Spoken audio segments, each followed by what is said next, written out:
It was the 6th of October 1973, exactly 50 years ago. The afternoon sun was caressing the ancient Holy Land. The air was filled with solemnness, and the streets had come alive with festive joy. After all, it was the day of Yom Kippur, the holiest day in the Jewish calendar.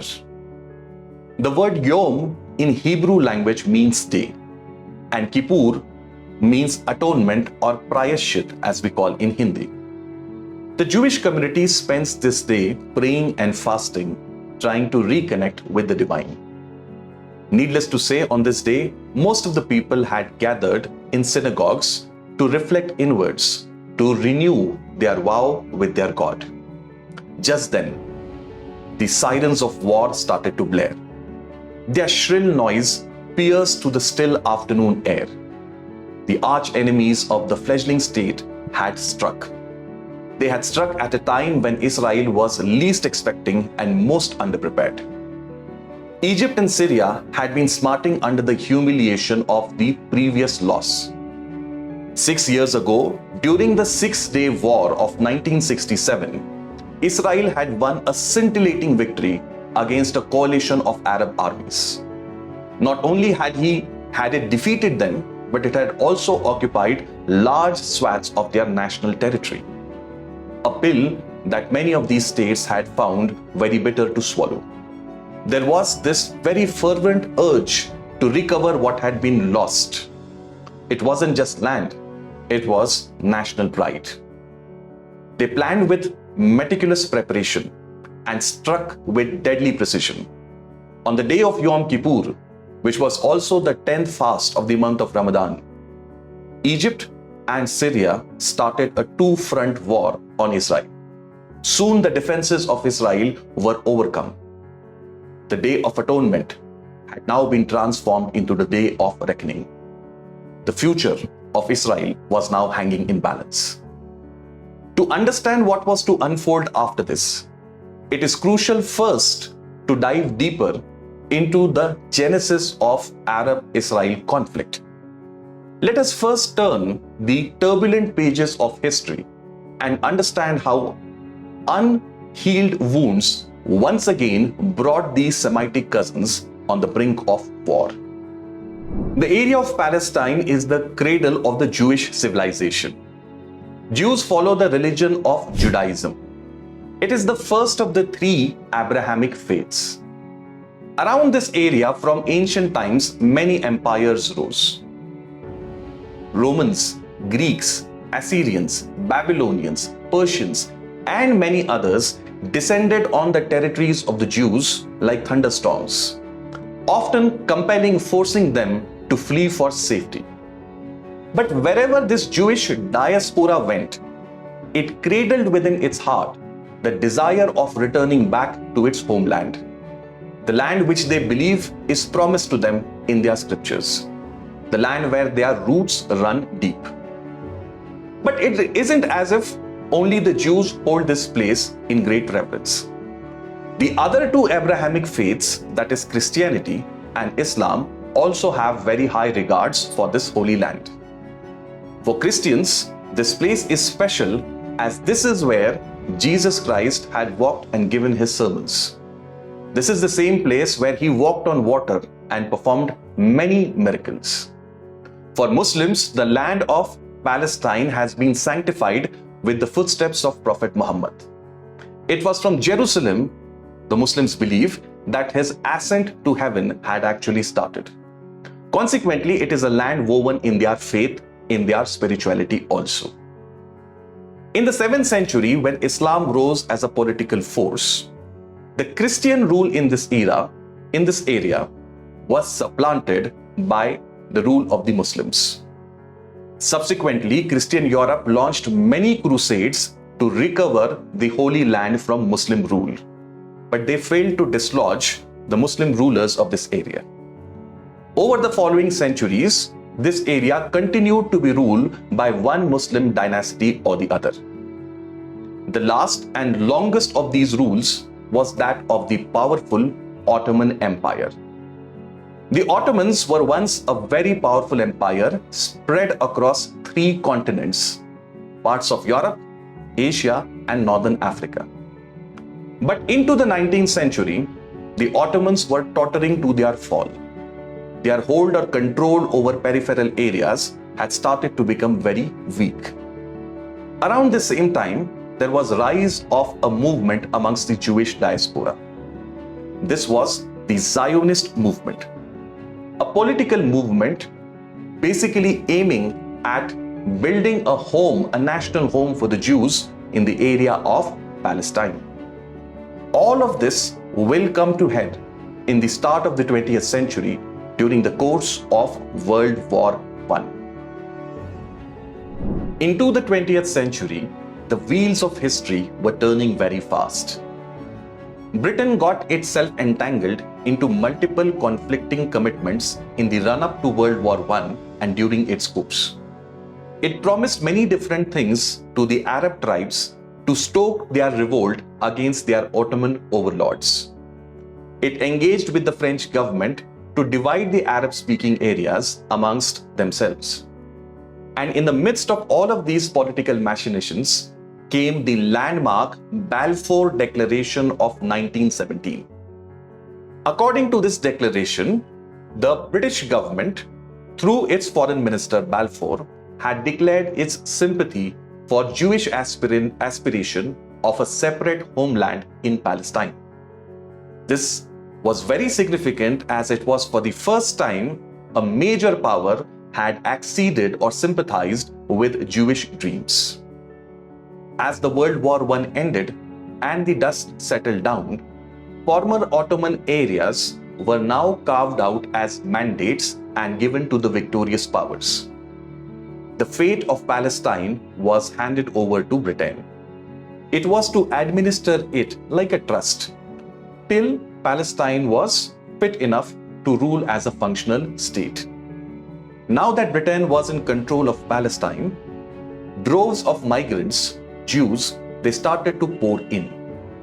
The local Arab community started to feel uncomfortable, leading to many unpleasant incidences and conflicts. Britishers tried to control this situation but could not do a very great job at it. The 1930s saw the rise of monstrosity of Hitler's power. With the persecution of Jews taking place across Hitler-held areas, many Jews started to flee Europe and poured into Palestine. Britishers tried to control this inflow but failed at it, and in the process antagonized both Arabs as well as the Jews. Towards the end of World War II, Britain was a war-weary nation.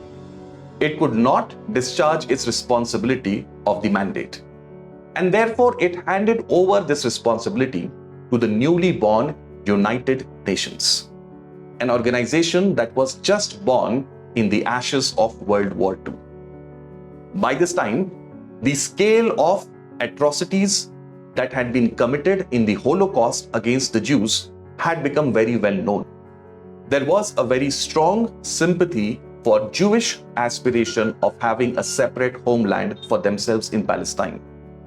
In the crucible of this environment, United Nations came up with a partition plan.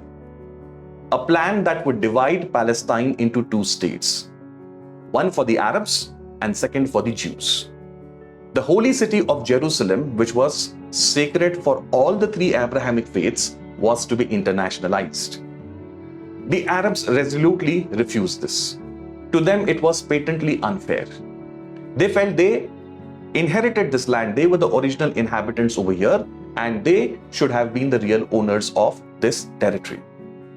They also pointed out that the minority Jews had been given disproportionately bigger land in the partition plan. The Jews, on the other hand, immediately lashed on to this opportunity.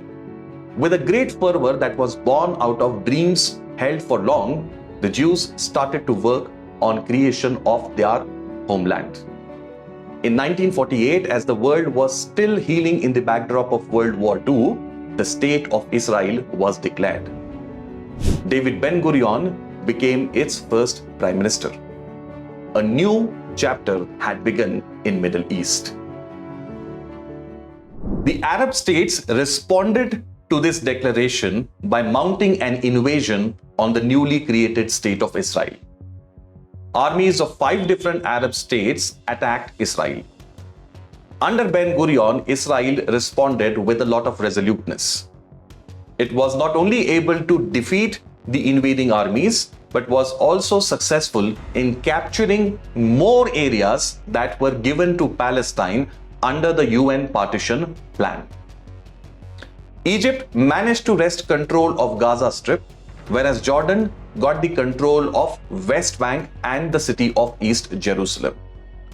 Israel had increased its territory and also enhanced its prestige internationally. It was a humiliation for all these Arab states, and consequently, they refused to negotiate with Israel and denied recognition to this newly born state. Tensions continued to simmer, and often the borders turned hot between these countries. It was clear that another major conflict was on the anvil. And this came in the decade of 1960s. In the June of 1967, disputes over access to Suez Canal and the Strait of Tiran led to a conflict between Arab states and Israel once again. Once again, Israel was able to achieve a scintillating victory over a combined army of many Arab states. This war, which in history is known as the Six-Day War, resulted in a resounding victory for Israel. Israel captured the Sinai Peninsula of Egypt and also wrested back control of Gaza from Nasser. It was able to take over West Bank and the city of East Jerusalem. From Syria, it took the control of the Golan Heights, and all of this in a span of 6 days. It was a big humiliation for the Arab states. These territories that Israel had captured apparently were to be used as bargaining chips for getting recognition. Nasser responded in characteristic manner. He refused to negotiate. A special meeting of the Arab states was called, which gave the famous and resounding Khartoum Resolution. This Khartoum Resolution is called as the 3 No's Resolution. No recognition, no peace, and no negotiation with Israel. Clearly, the Arab states had made up their mind. They wanted to avenge what had happened in the Six-Day War. This will set the backdrop in which the next major conflict took place, which is known as the Yom Kippur War. In 1970, Nasser passed away and was succeeded by Anwar Sadat. Anwar Sadat had a consuming passion to recover the territories that had been lost in the last war. It was, after all, a matter of national redemption for the Egyptians. He tried to negotiate hard and used all diplomatic levers to get Israel to budge from its position. But by this time, Golda Meir, the Prime Minister of Israel, had become obstinate and would not go back to the pre-1967 borders. Sadat realized that the path to national redemption would be paved by conflict. War perhaps was the last alternative left before him. To prepare well for this war, he tried to engage with allies Soviet Union. He built up military preparedness and lulled Israeli intelligence into complacency. A master at conjuring deceptions and creating smokes and mirrors, Anwar Sadat was able to keep his plans secret till the last moment. He surprised Israel with a war on a day they were expecting the least, that is the day of Yom Kippur. Simultaneously, Allied Syria started the second front, attacking the Golan Heights.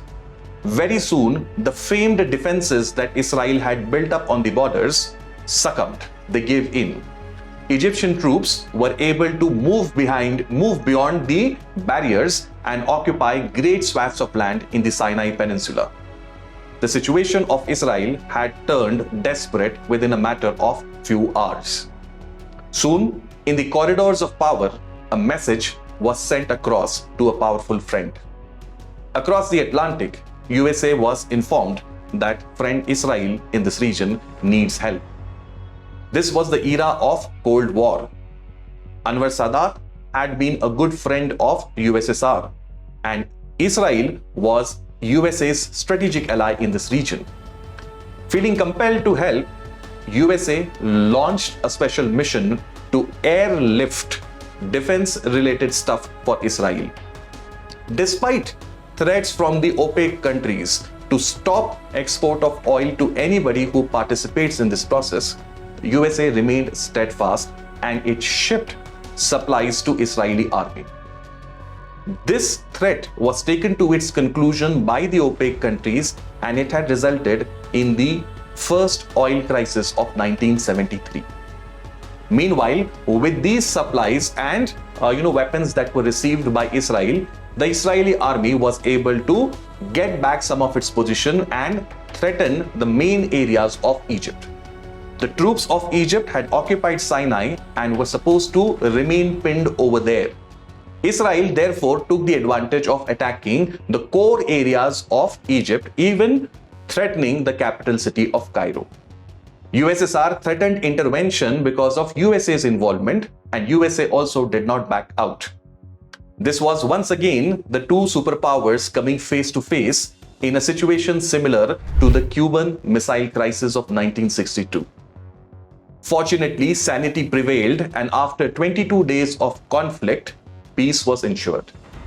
The drums of war became silent, but the echoes of this tumultuous conflict will continue to reverberate in the pages of history.